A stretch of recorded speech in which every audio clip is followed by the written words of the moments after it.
কিছু কিছু জানোয়ারে বাচ্চারা, কিছু কিছু জারজ সন্তানগুলা আমাকে ধর্ম ইসলাম দিচ্ছে ভাইরাল হইতে চায়।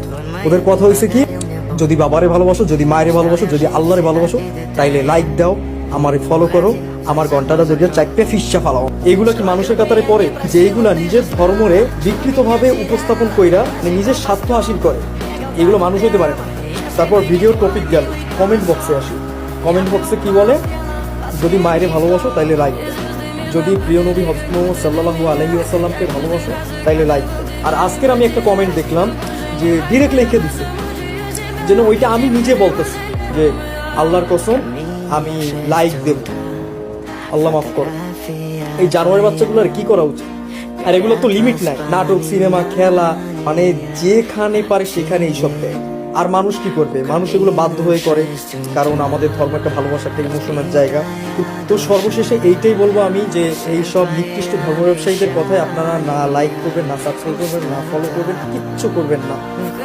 আর আরেকটা কথা বলি যে আল্লাহ এদেরকে হেদায়েত দান করুন। আমিন।